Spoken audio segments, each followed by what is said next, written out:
삼총사, 몽테크리스토 백작 등으로 유명한 소설가 알렉산더 듀마가 이런 말을 했습니다. 인간의 모든 지혜는 기다림과 희망 두 단어로 집약된다. 아무리 똑똑하다 그래도 희망이 없고 기다림이 없으면요 잘 살 수 없다는 말이죠. 반면에 아무리 힘겨운 삶이라도 희망이 있으면 살 수 있습니다. 희망을 갖는 것, 그리고 그 희망의 불꽃을 끄트리지 않고 유지해가는 것 쉽지 않습니다. 만만치 않은 대가, 희망에 붙은 가격표는 기다림입니다. 오늘 말씀에 노아가 기다리는 모습을 만납니다. 물로 가득했던 세상, 이제 서서히 물이 빠지고 마르는 동안 새로운 삶의 장이 열리기를 간절히 바랍니다. 성경을 찬찬히 읽어보시면 노아가 그렇게 서두르지도 않고 그리고 가만히 있지도 않습니다. 창문을 열고 까마귀를 보내고 또 비둘기를 보냅니다. 기억하십니까? 노아는 방주를 준비했지만 하나님은 노아를 준비시키셨다. 이 말을 하니까 어떤 분이 그래요. 치매를 앓는 남편을 수년째 집에서 돌보고 있는 분입니다. 처음에는 나에게 왜 이렇게 힘든 일을 시키시나 했는데 이제는 이 일을 통해서 하나님이 이 사람을 위해서도 있지만 이 일을 통해서 나를 어떻게 만들어 가시는가 하는 생각을 자주 하게 됩니다. 하시는 거예요. 여러분, 남편 어른 모시는 것뿐 아니라 자녀 양육도 쉽지 않죠. 내가 저거 언제 사람 만드나 하다가 어쩌면 자녀 때문에 이 자녀 돌보고 가르치고 속 터지게 애 끌고 그러면서 내 한계를 알게 되고 그래서 기도하게 되고 그러면서 내가 사람이 되어가는 것 아닌가. 하나님께서 나를 보면서 내가 저거 언제 사람 만드나 하면서 기다리고 계시는 그런 느낌을 받을 때가 있습니다. 물론 자녀 영육 자체도 중요합니다. 결국 함께 지어져 가는 이라 라고 하는 말씀대로 자녀와 부모가 함께 성장해 가는 것입니다. 학교에서는 학생들과 선생이 함께 지어져 가는 것이고 교회에서는 성도들과 목회자가 함께 같이 성장해 가는 것입니다. 어떤 성장인가? 에베소서 2장 22절 함께 읽습니다. 너희도 성령 안에서 하나님이 거하실 처소가 되기 위하여 그리스도 예수 안에서 함께 지어져 가느니라. 아멘. 함께 지어져 가느니라. 하나님이 거하실 처소, 성전이죠. 성전을 만든다가 아니라 성전이 된다. 하나님이 거하시기에 합당한 처소가, 우리가 그런 처소가 된다라는 말씀입니다. 여러분, 교회도 성전이고요, 가정도 성전이 될 수 있습니다. 여러분, 우리가 성전이 되는 것입니다. 방주를 만드는 것보다, 성전이란 건물을 짓는 것보다 내가 어떤 사람이 되는가가 하나님의 관심이요 목적인 줄 믿습니다. 이 과정에서 필수 과목이 기다림입니다. 인생에서 누구도 피해 갈 수 없는 과제입니다. 축하드립니다, 임신하셨습니다 라는 소리를 듣고도 생명의 탄생을 보려면 9개월을 더 기다려야 됩니다. 그래서 모든 사람은, 이 자리에 있는 모든 분들은 기다림의 산물이죠. 특별히 더 오래 기다려야 되는 사람도 있습니다. 아브라함 같은 경우, 남들은 결혼해서 그냥 아이도 쉽게 생기더니만 우리는 왜 이럴까, 언제쯤 주실까, 이런 고민을 하다 보면 우리가 아기를 가질 수 있을까, 우리 삶에 희망이 있을까 하는 회의로 시달리기도 합니다. 아브라함의 이야기입니다. 이런 회의를 넘어서서 기다림이라는 값을 치르고 믿음의 조상이 된 것입니다. 믿음의 모델은 기다림의 모델입니다. 주여 언제까지니까? 구약성경 시편에 보면 계속 나오는 말씀입니다. 마르바던이라는 분이 나는 외롭습니다, 언제까지입니까? 라고 하는 책을 썼습니다. Lord, I'm lonely. How long? 시편 강해예요. 여러분, 시편에 정말 다양한 이야기가 나오잖아요. 다양한 사연들, 다양한 감정들이 많잖아요. 그런데 시편을 강해하면서 언제까지입니까? How long? 이라는 것을 제목으로 붙였다는 말은요, 이것이 시편의 가장 지배적인 정서라는 말입니다. 하나님, 기다리기 힘들어요. 그런데 여러분, 기다린다는 것은요 희망이 있다는 말입니다. 그리고 그 가냘픈 희망의 불씨를 끄트리지 않기 위해서 노력하는 것이 기다리는 것입니다. 야곱은 수년 동안 결혼을 기다렸습니다. 그 아들 요셉도 노예로 또 죄수로 오래 살았습니다. 여러분, 요셉의 이야기를 읽어보면요, 어느 시점에선가 요셉이 나는 좀 특별한 능력이 있는 것 같아, 그걸 아는 것 같아요. 그렇죠? 자신의 인생이 이렇게 끝날 수는 없다고 생각했습니다. 자신의 억울함을 풀어주고 내 능력이 인정받고 쓰임 받을 날을 기다렸습니다. 나는 여기서 이렇게 썩을 사람이 아닌데, 내가 감옥에 이렇게 앉아 있으면 하나님께 손해인데, 그런데 왜 소식이 안 오지? 하나님이 나를 그냥 두시지 않을 것 같은데 얼마나 애탔을까요? 오늘 우리도 기다립니다. 취업을 기다리고 결혼을 기다리고 살림이 좀 펴지기를 기다리고 관계의 회복을 기다립니다. 군대에 간 사람들은 제대를 손꼽아 기다릴 것입니다. 환자들은 병이나 퇴원하기를 기다립니다. 병원에서 장기 이식을 기다리는 애타는 환자들, 가족들의 이야기 들으면 정말 눈물겹습니다. 초환자를 켜놓고 어둠을 겨우 밝히고 있는데 바람은 불고 이게 다 타들어가서 생명이 소진되어 가는 듯한 느낌, 절박함이 있습니다. 그게 기다림입니다. 성경 곳곳에 기다림의 이야기가 있습니다. 이집트의 포로들, 바벨론 포로들의 애타는 갈망으로 성경은 넘칩니다. 주여 언제입니까? 노아도 기다렸습니다. 그냥 잊지 않고 할 수 있는 최대한의 모색을 했습니다. 5절부터 함께 읽습니다. 물이 점점 줄어들어 열째 달 곧 그 달 초하룻 날에 산들의 봉우리가 보였더라. 40일을 지나서 노아가 그 방주에 낸 창문을 열고 까마귀를 내놓음에 까마귀가 물이 땅에서 마르기까지 날아 왕래하였더라. 한참 지나서 이제 물만 보이던 데가 산들의 봉우리가 보여요. 창문을 엽니다. 그리고 까마귀를 내어 놓습니다. 왜 까마귀일까? 여러분, 까마귀는요 강하고 민첩한 새입니다. 사람으로 치면 생활력이 대단히 강한.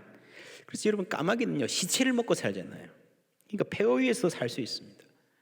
이 까마귀가 방주로 오다 가다 어디론가 날아갑니다.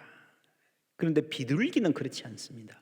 비둘기는 비행 거리가 짧기 때문에 멀리 가지 못하죠. 발 붙일 곳을 찾지 못하고 다시 돌아왔습니다. 그리고 7일 후에 다시 날려보냈는데 이번에는 입에다가 이 감람, 올리브 잎사귀 하나를, 새로 난 잎사귀 하나를 물고 왔습니다.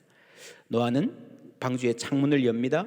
여러분, 창문을 연다는 것은요 세상을 향해서 열린 자세를 갖는다는 말입니다. 지금 내 눈에 보이는 이 현실, 이 방주 안에 내가 아는 이것이 전부가 아님을 인식하는 태도, 창문을 여는 것입니다. 믿음의 삶은 내 눈에 보이지 않는 세계를 향해 창문을 여는 것이라 할 수 있습니다. 반면에 창문을 닫아버리고 내 눈에 보이는 것, 감각하는 것만으로 판단하는 사람들이 있습니다. 소돔과 고모라가 유황불에 멸망하고 나서 살아남은 가족들, 자기들이 살던 도시가 하루아침에 잿더미가 되었습니다. 아무도 안 남았습니다. 여러분, 얼마나 큰 두려움에 사로잡혔겠습니까? 여러분, 핸드폰에 전화번호가 몇 개나 있습니까? 그 사람들 모두가 하루아침에 세상에서 다 사라졌다. 전화번호가 사라진 게 아니고요, 어젯밤에 카톡이 안 된다 그래가지고 연락이 되니 안 되니 온 나라가 난리가 났는데 연락이 안 되는 게 아니고 다 사라졌다.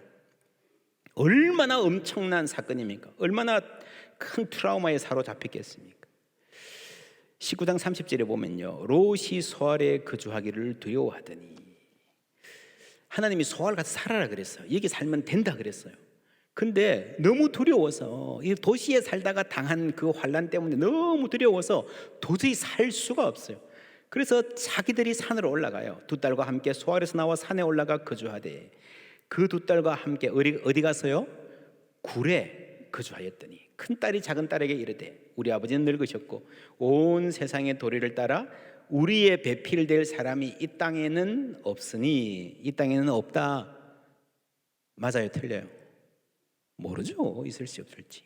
근데 없다라고 이야기해요. 그 다음에 우리가 우리 아버지에게 술을 마시게 하고 동침하여 우리 아버지로 말미암아 후손을 이어가게 가자 하고, 롯의 두 딸이 아버지로 말미암아 임신하고. 이 끔찍한 이야기가 나오죠. 성경에 이런 이야기가 있나? 근데 그게 현실인데 어떡합니까? 여러분, 이 딸들이 어떻게 이렇게 타락한 일을 했을까요? 윤리 교육이 덜 되어서? 여러분, 아닙니다. 그렇게 하면 안 돼. 알아도요, 사람이 이렇게 행할 때가 있습니다. 이 땅에는 우리의 배필될 사람이 없다라고 하는 이 판단, 여러분, 이 땅이 얼마나 넓습니까? 자기들이 아는 땅이 그 안에서 얼마나 될까요? 어디서 누가 올지 모르잖아요. 어디서 누구를 만나고 새로운 삶의 가능성이 있을지 모르잖아요. 그런데 그 충격에 자기들이 사는 곳이 멸망했기 때문에 이제는 이 세상 전체를 통틀어서 아무런 가능성도 남아있지 않다고 스스로 판단하고 스스로 결론을 내리는 거예요. 여러분, 이렇게 생각하고 이렇게 느끼는 것은 이해가 됩니다. 그죠? 이렇게 큰 불안이 이해가 됩니다. 그러나 여러분, 여기서 결론을 내리면 안 되는 거예요. 이 땅에는 없으니라고 가능성의 창문을 스스로 닫아버리는 겁니다. 지금 우리 눈에는 희망이 보이지 않으니라고 하는 것이 맞습니다. 여러분, 청소년들이, 중고등학생들이 어느 순간에 갑자기 비뚤어지고 타락하고 하는 애들이 있습니다. 왜 그렇습니까? 희망이 없어서 그렇습니다. 그것이 여러분 공부든 취업이든 운동이든 음악이든 내가 뭔가 노력을 하고 희망을 키워갈 수 있어야 사람은 바로 살 수 있어요. 그게 없으면 붙잡을 수가 없어요. 너 학생이 어쩌면 그럴 수 있니? 엄마 아빠가 얼마나 고생하는데 너가 이러면 안 되지. 이러면 안 되는 거 알죠? 아는데 자꾸 그쪽으로 가는 걸 어떻게 해요? 왜 그렇습니까? 희망이 없어서 그래요. 여러분, 희망이 없으면 사람은 타락하게 되어 있습니다. 롯의 딸들이 끔찍한 일을 했습니다. 어떻게 막을 수 있습니까? 평소에 윤리교육을 잘해야 돼. 그러면 안 된다. 선을 잘 그어야 된다. 여러분, 그게 조금은 도움이 됩니다. 그러나 여러분, 그게 근본적인 해결은 안 되는 거예요. 이들의 문제는 절망입니다. 희망이 없다고 결론 내려버리니까 마음대로 사는 거예요. 오늘날 청소년들의 문제는 꿈의 문제입니다. 그거 하면 안 돼, 하지 마, 이렇게 살아야 돼. 아무리 잔소리해도 그걸로 안 되고요. 그들의 마음에 꿈이 생기면 될 줄 믿습니다. 그래서 믿는 이의 가정은, 여러분, 우리 교회는요, 아이들한테 뭐 이거 하라 하지 마라 필요는 하지만 그걸로 가득 채우면 안 돼요. 아이들에게 꿈을 심어주는 가정, 그런 교회 되기를 축원합니다.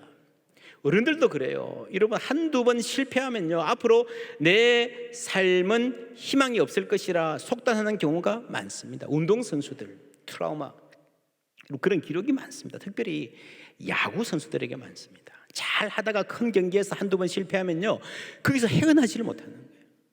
계속 이런 실패가 되풀이 될 거라는 악몽에 시달립니다. 그래서 굉장한 유망주들이 그대로 은퇴하고 나서도 그 이후의 인생도 정말 무기력하게 허비하는 사람들 많습니다. 사바다 망하면 두려움에 사로잡히죠. 연애도요, 한 사람 좋아하다가 만나다가 아프게 헤어지면 내가 다시 누군가를 사랑할 수 있을까? 결혼할 수 있을까? 또 결혼에 실패한 사람들은 나에게 희망이 없을 것이라고 결론 내려버립니다. 거듭되는 취업 실패도 내상이 크죠. 잘 될 거야, 할 수 있을 거야, 좋아질 거야, 그런 피상적인 위로를 말하는 것은 아닙니다. 안 된다, 이게 끝이다라고 단정하지 말라는 겁니다. 내 인생 지금까지 그랬으니 지금 희망이 안 보이니 앞으로도 계속 그럴 것이다, 속단하지 말라는 것입니다. 그것이 창문을 열어 놓는 겁니다. 여러분, 믿음의 사람은요, 어떠한 경우에도 희망을 잃지 않는 사람입니다. 창문이 없으면 사람이 제대로 살 수 없습니다. 제가 미국에서 목회할 때에 우리 교회 건축가들이 많았어요. 세계적인 건축 회사들이 그 근처에 많았기 때문에, 그래서 제가 건축, 이 아키텍트 디자이너들하고 자주 얘기를 나눴습니다. 그때는 많이 배웠는데, 여러분, 사람이 사는 방과 창고, 옷장, 이 차이가 뭔지 아십니까? 미국 법 그 지역의 그 기준에 의하면 사람이 사는 방이 되려면요, 방으로 허락을 받으려면은 창문이 있어야 됩니다. 창문이 없으면요, 좋은 옷장은 될 수 있고 창고는 될 수 있을지 모르지만 법적으로 사람이 거주하는 방으로 허가받을 수 없다. 그렇게 보면요, 창문은 인간의 조건이다. 창문을 열어놓고 다른 가능성을 생각할 수 있는 것이 인간다운 삶의 조건이라는 거예요. 여러분, 인생에 경험이 많은 것이 여러분 삶에 도움이 될까요? 경험이 많은 것이 신앙에 도움이 될까요? 도움이 됩니다. 그러나 조건이 있습니다. 내 경험을 절대시 하지 말아야 됩니다. 요즘에 뭐 자꾸 옛날 이야기 한다, 뭐 나 때는 말이야, 이런 말들 많이 하는데, 여러분, 나 때 자체가 문제가 아니에요. 온고이지신이란 말 있잖아요. 옛 것을 알아서 새 것을 아는 거예요. 옛 것을 이겨서 새 것으로 나가는 거예요. 그래서 옛 것은 참 중요합니다. 그러나 그걸로 끝나면 안 되고요, 지신, 새로운 걸로 나가는 발판이 돼야 된다는 말입니다. 영어에도 오래된 미래, ancient futures라는 말이 있습니다. 이 세계가 글로벌리제이션, 급속하게 세계화되면서 지구화되면서 많이 변해가는데 어떻게 하면 함께 잘 살아갈 수 있을까? 아주 옛날의 생활 방식을 간직하고 있는 마을에 찾아가서 거기서 지혜를 배울 수 있다는 거예요. 그게 오래된 미래라는 말입니다. 유명한 말이에요. 예전에 오프라 윈프리 쇼를 한참 할 때에 그때 그 쇼에 음식 전문가가 나온 적이 있습니다. 미국도요, 이 음식 문제, 이 정크푸드, 의료비가 계속 올라가는데 음식 때문에 그렇다.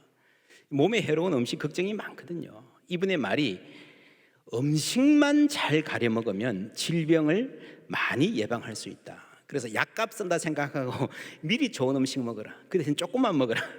뭐 이런 이야기 하면서요, 이 음식은 좋다, 저런 음식은 피해라 한참 설명을 해요. 그 오프라가 한참 듣다가 듣다 보니까 너무 복잡하거든요. 뭐 좀 간단하게 설명해 줄 수 없나요? 간단한 규칙 없나요? 하니까 이분이 오케이 하더니 하는 말이, 음식을 보고 잘 모르겠거든, 할머니에게 물어보세요. 할머니가 나는 그 음식 뭔지 모르겠는데 하면 나쁜 음식입니다. 여러분, 오랫동안 쌓여온 옛날의 지혜가 소중한 거예요. 나 때는 말이야 하는 그게 문제가 아니고 그것뿐인 게 문제예요. 그놈의 것을 생각하지 않는 것이 문제라는 거예요. 내가 아는 지식과 경험 그 너머로 창문을 열 수 있어야 됩니다. 여러분 어릴 때 그런 경험 있으시죠?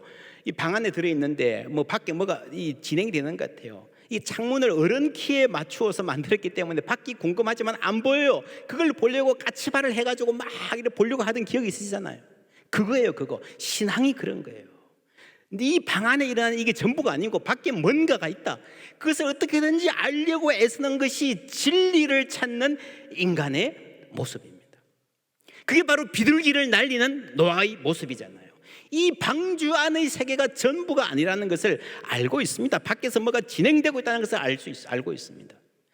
여기서 인간의 경험은 발판이 될 수 있습니다. 발판 하나 놓고 거기에 올라서면 조금 더 잘 볼 수 있죠. 그래서 여러분, 이 발판이 경험이면, 이게 지식이면요, 이 지식이 진리 추구에 신앙에 도움이 될 수 있습니다. 그런데 이상한 것은요, 많은 사람들이 내 발밑에 뭐가 있으면 내가 지난번보다 조금만 높아지면요 밖을 보려 하지 않습니다. 뭘 조금 더 알게 되면 내가 아는 것이 전부라고 착각을 해요. 그게 문제입니다. 이런 말이 있습니다. 지혜로운 사람은 모든 것을 알지 못한다. Only fools know everything. 오직 바보만이 모든 것을 안다. 여러분 이것저것 다 알고 이거 이런 거야, 내가 이거 해봐서 아는데, 그 참견하는 사람, 그 사람이 바보예요. 약간의 지식, 그 제한적인 자신의 경험으로 다른 사람의 경우도 판단하려 하는 것입니다. 그래서 많은 경우에 내 경험이 성장을 가로막습니다. 많은 경우에 경험이 많고 지식이 많은 사람이 예수 잘 믿기가 힘든 거예요. 실패의 경험보다 더 위험한 것은 성공의 경험입니다. 그 한번 지나간 시절에 성공한 그 성공에 머무르기 때문이에요. 어떤 철학자가 이런 말을 했습니다. 마음은 늙지 않는다, 생각이 늙을 뿐이다. 여러분 생각해 보세요. 사람이 아무리 나이 들어도요, 마음에 어디엔가 아이 같은 마음은 남아 있습니다. 봄바람이 불면 마음이 설레이고, 가을 낙엽이 지면 뭔가 무당소녀 같은 느낌이 들고, 그렇잖아요. 여러분 지금 다 그러실 거예요. 마음은 늙지 않는다는 거예요. 생각이 늙을 뿐입니다.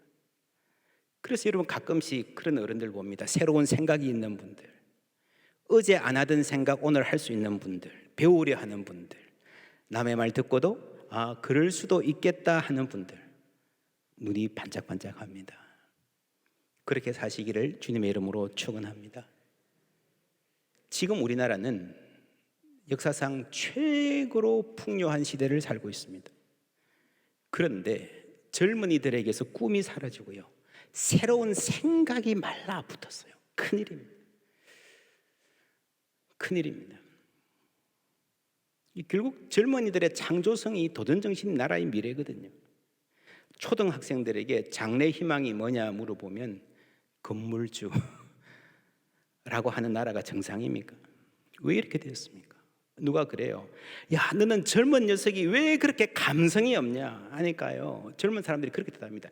젊으니까 감성이 없죠. 우리가 얼마나 할 일이 많고 바쁜데 취업 준비해야 되고 집 마련해야 되고 뭐 쫓아다니느라고 정신이 없는데 감성 찾을 여유가 있습니까? 이게 오늘의 현실입니다. 희망이 있을까요? 어디서 찾을 수 있을까요? 사도행전 2장 17절 말씀 함께 읽습니다. 하나님이 말씀하시기를 말세에 내가 내 영을 모든 육체에 부어주리니 너희의 자녀들은 예언할 것이요 너희의 젊은이들은 환상을 보고 너희의 늙은이들은 꿈을 꾸리라. 할렐루야. 너희들의 늙은이들은, 노인들이 꿈을 꾼다. 놀라운 말 아닙니까? 있던 꿈도 다 접을 때인데 여러분, 성령이 충만하면 새로운 꿈이 생기는 줄 믿습니다. 젊은이들이 미래의 일을, 환상을, 비전을 말하는 것은 물론이고 모든 세대가 아이부터 노인까지 내일을 향해서 열린 자세를 갖는 게 성령 충만한 공동체인 줄 믿습니다. 그것이 우리를 살아있게 하는 거예요. 새로운 말을 들을 때에, 희망을 이야기할 때 심장 뛰는 거예요. 전통은 죽은 자들의 살아있는 신앙이다. 전통주의는 살아있는 자들의 죽은 신앙이다. 예일대학에서 가르쳤던 펠리칸 교수의 말입니다. 놀랍죠? 여러분, 전통은 소중합니다. 우리 교회 정말 자랑스러운 교회입니다. 이것과 함께 살아서, 오늘 살아서 역사하시고 우리의 내일을 열어가는 하나님을 알아야 하는 줄 믿습니다. 하나님이 살아계시기에 우리의 오늘은 어제와 다를 수 있습니다. 그것을 아는 사람은 창문을 열어 놓는 거예요. 누가복음 5장에 보면요, 밤새도록 고기잡이한 베드로에게 예수님 다가오셔서 그물 던지라 그래요. 시몬이 대답하여 이르되 선생님, 우리들이 밤이 새도록 수고하였으되 잡은 것이 없지만은, 잡은 것이 없습니다. 여기까지가 내 경험이에요. 어젯밤의 경험이에요. 예수님은 몰라요. 우리가 어젯밤에 얼마나 열심히 노력했는지 모르고 말씀하시는 거예요. 어젯밤의 경험이 여기 있어요. 뿐만 아니라 이 뒤에 평생 쌓인 업으로서의 노하우와 경험이 있어요. 이제 이 시간이면 잘 되던 고기잡이도 심하게 할 때예요. 그게 경험이에요. 베드로는 이 경험을 부인하지 않았습니다. 그러나 거기서 문을 닫지 않았은 거예요. 잡은 것이 없지만은, 잡은 것이 없습니다. but 말씀에 의지하여 내가 그물을 내리리이다. 할렐루야. 이것은 삶의 새로운 가능성이 열린 겁니다. 여러분, 롯의 두 딸이 이랬다면 우리 눈에 희망이 없어 보이지만 일하고 그러나 라고 하면서요, 그 삶의 조그마한 창문 하나라도 열 수 있었다면 달라졌을 것입니다. 믿음은 지금 내 눈에 보이는 것이 전부가 아니라는 사실을 아는 것입니다. 히브리서 11장 7절 함께 읽습니다. 믿음으로 노아는 아직 보이지 않는 일에 경고하심을 받아 경외함으로 방주를 준비하여 그 집을 구원하였으니 이로 말미암아 세상을 정죄하고 믿음을 따르는 의 상속자가 되었느니라. 아멘. 보이지 않는 일 앞에 아직 있습니다. 아직 보이지 않는 일. 여러분, 지금은 보이지 않지만요, 머지않아 하나님의 행위에 의해서, 하나님이 하시는 일에 의해서 보이는 현실로 드러날 일들이 있습니다. 그것을 아는 게 믿음이에요. 그것을 따라 사는 게 믿음을 따라 사는 겁니다. 누가복음 17장 26절에 노아의 때에 된 것과 같이, 예수님 말씀입니다. 인자의 때에도 그러하리라. 노아가 방주에 들어가던 날까지 사람들이 먹고 마시고 장가들고 시집가더니 홍수가 나서 그들을 다 멸망시켰으며. 뭐가 잘못됐죠? 먹고 마시는 게 잘못입니까? 장가들고 시집가는 게 죄입니까? 그런데 왜 홍수가 나서 멸망시켰다고 했죠? 여러분, 먹고 마시고 장가들고 시집가는 게 잘못한 것이 아니라 예수님 말씀은 그것이 그들의 삶의 전부였다는 겁니다. 그 이상의 다른 삶에 대한 생각이 전혀 없는 게 문제입니다. 사람이 떡으로만 살 것이 아니요. 여러분, 그렇잖아요. 인간이 물질에만 매여 살면요, 물질적인 존재로 함께 살다가 망할 뿐입니다. 그래서 하나님을 향해서, 하나님이 주시는 말씀과 그 가치를 향해서 창문을 열 수 있어야 된다는 겁니다. 먹고 사는 것은 이상의 가치가 내 인생에 있어야 된다는 겁니다. 또한 하나님을 향해서 창문을 여는 것은요, 이웃을 향해서도 열려있는 자세를 가진다는 말입니다. 이 방주, 지난주에 그랬습니다. 샬롬을 보여주는 것이다. 새하늘과 새 땅, 새 창조의 예고편이다. 기억나십니까? 예고편이라는 말은요, 본편이 아니라는 말이죠. 샬롬이 있지만 완전하지는 않다는 거죠. 아직 여기에 부족한 면이 있고 답답한 면이 있습니다. 여러분 생각해 보세요. 그 안에 얼마나 꿉꿉하고 냄새나고 힘들었겠습니까? 어둡고, 그죠? 그래서 여러분 이 시기는요, 인내가 필요하고 기다림이 필요한 시기예요. 어떤 면에서 교회는 방주와 같습니다. 힘든 공간, 어둡고 눅눅한 공간, 좁은 공간 견딜 수 있었을까요? 그들에게 뭐가 가장 힘들었을까요? 여러분 어디에 1, 2주일 단체로 여행을 떠난다 생각해 보세요. 가장 신경 쓰이는 게 뭐죠? 누가 내 룸메이트가 될까? 버스에 앉으면 누가 내 옆에 앉을까? 대부분의 사람들이 비슷합니다. 어디 가서 무엇을 좋은 거를 보고 맛있는 거 먹고, 그것보다도요, 누구랑 같이 지내야 하나, 이게 가장 큰 도전이에요. 아이 좋아, 아이 끔찍해. 둘 중에 하나겠죠. 동행이라는 말이 유행가나 시에 나올 때는 멋있는데요, 살아보면 힘들어요. 방주아는 더더욱 그랬겠죠. 아이고 냄새야. 야, 너는 왜 그렇게 코를 골아? 하필 이런 게 내 짝재가 돼가지고. 근데 여러분 아십니까? 너도 만만치 않아. 나도 그렇게 함께 살기 그렇게 수월한 사람이 아니라는 걸 알아야 돼요. 그게 성숙이에요. 나도 죄인이에요. 그래서 여러분, 이웃을 향하여 창문을 연다는 것은요, 지금까지 내가 알고 있는 그 사람의 모습으로 그 사람을 속단하지 말라는 겁니다. 때로 그런 일이 있습니다. 그런 줄 몰랐는데 함께 여행해 보니까 참 사려 깊은 사람이다. 참 딱딱한 분인 줄 알았는데 함께 지내보니까 의외로 부드러운 사람이더라. 혹은요, 저 사람 왜 저렇게 한심하게 사냐, 왜 저렇게 무기력하게 사냐, 빌빌거리냐 그랬는데, 그 삶의 이야기를 들어보면요, 이해가 돼요. 나라면 그렇게도 못했을 것 같아. 나라면 무너졌을 것 같아. 망가졌을 것 같아. 여러분, 그걸 아는 게 지혜고 성숙입니다. 우리 주위에, 여러분 내 주위에 몰라서 그렇지 알고 보면 나보다 나은 사람들 정말 많습니다. 특별히 여러분, 내가 사회적 직급이 좀 되어서 누군가를, 다른 사람을 부리는 위치에 있는 사람은 더욱 조심해야 됩니다. 어쩌다 내가 위에 가게 되어서 그 사람을 부리는 거지요. 내가 저 사람보다 나은 사람 결코 아닙니다. 그렇게 착각한다면 그게 바보예요, 바보. 조금 시간 지나보세요. 후회하게 될 겁니다. 노아는 방주를 준비했지만 하나님은 노아를 준비시키셨다. 여러분, 사람은 변화합니다. 나 자신을 향해서도 속단하지 마시기를 바랍니다. 지금 나는 이런 모습이지만 달라질 수 있을 줄 믿습니다. 지금 우리 마태 공동체 소명과 잠재력 훈련 열심히 받고 있습니다. 내 안에 들어있는 가능성이 무엇인지 하나님 안에서 열심히 훈련받고 있습니다. 이게 바로 창문을 여는 작업입니다. 여러분, 이 그림 무슨 그림 같습니까? 노아의 방주에 돌아온 비둘기입니다. 상상하기 힘들죠. 그러니까 이분이 자신의 시대의 고민을 그대로 넣어서 그린 것 같아요. 밀레이란 아주 유명한 화가의 그림입니다. 비둘기, 그리고 뭐가 보입니까? 올리브 잎사귀. 그렇죠. 이 조그마한 잎 하나를 참 소중하게 붙잡고 있습니다. 이것은 작지만 온 세상에 새날이 왔음을 알리는 희망의 사인입니다. 우리가 알고 있는 모든 사람들이 다 죽었습니다. 겨우 한 가족만 살아남았는데 얼마나 부정적인 생각에 사로잡혔겠습니까? 우리에게 새로운 삶이 있을까?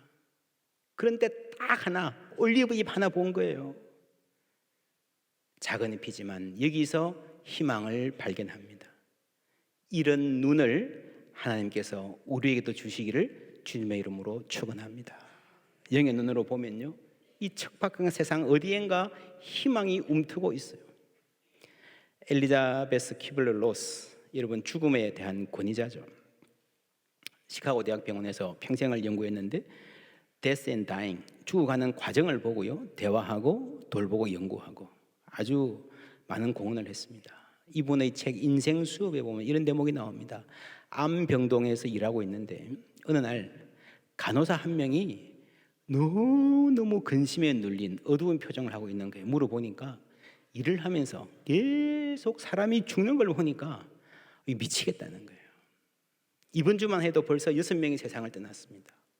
가슴이 답답하고 눌리는 것 같아서 너무 우울해지고, 야, 인생에 이거 사는 게 무슨 의미가 있나 하는 생각이 들더라는 거예요. 로스 박사가 잠깐 우리 밖에 나가서 산책해요. 그래서 데리고 가서요, 옆 병동 옆 건물에 있는 신생아실로 데려갔습니다. 유리창 너머에 이제 막 태어난 아기들이 꼼지락거리고 있는 모습을 보여주었어요. 그 앞에 서서 나는 마치 한 번도 보지 못한 광경을 보는 듯 새 생명을 바라보는 그녀의 얼굴을 지켜보았습니다. 나는 이렇게 말해 주었습니다. 힘들 때마다 자주 여기 들러서 이 세상에 단지 죽음만이 있는 것 아니라고 스스로에게 얘기해 주세요. 여러분, 눈에는요, 아픈 사람, 죽어가는 사람만 보이지만 그게 다가 아니죠.